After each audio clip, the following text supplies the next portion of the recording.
In this video, I'm going to be going over the Ice Dragon, the Frost Dominator, Elvis, this blue dragon down at the bottom here.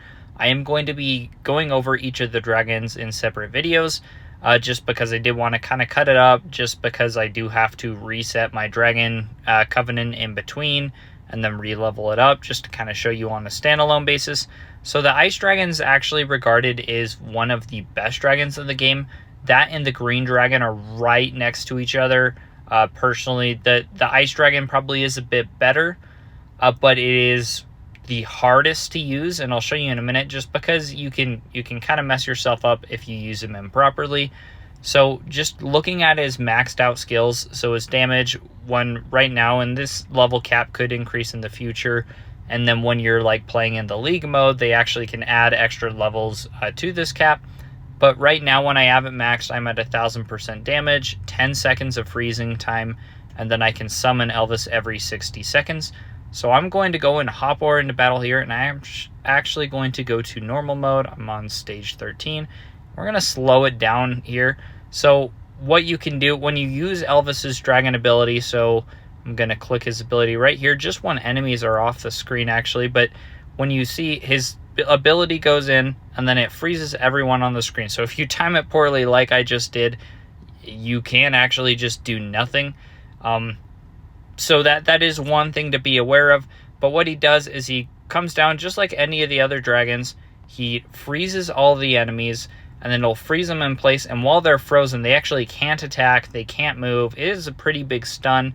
So one of the other reasons why using the Ice Dragon can be kind of an issue is because you can freeze them in place, and then like I kind of did right there, I created this massive wave artificially because I froze all the enemies in place.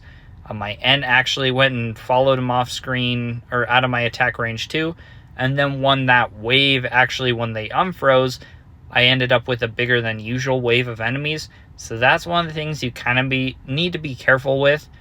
Don't freeze a lot of enemies off screen just because, or out of your attack range, because it can really mess stuff up, especially later in the game when enemies are just going to be dealing a lot of damage. But overall, it is it's a pretty cool dragon. I'm going to switch this to manual real quick. And then when we get some enemies like these guys, when those wolf guys get pretty close, now that my attack's reset, and then we can go and like freeze them right here.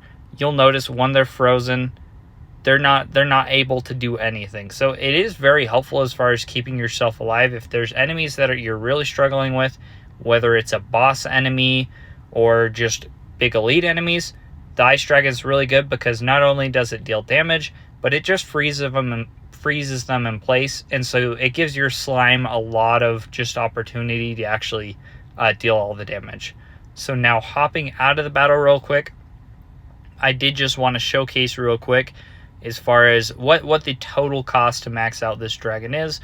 Now, no, I can do this because I have Dorax leveled up, and so Dorax actually allows you to change your dragons whenever you want. So if I go and I'm going to change over to the Poison Dragon here, you can see in order to max out the Ice Dragon, in total you need 38.9 million gold as of now. But that's it for this video. Thanks for watching, and let me know if you have any questions.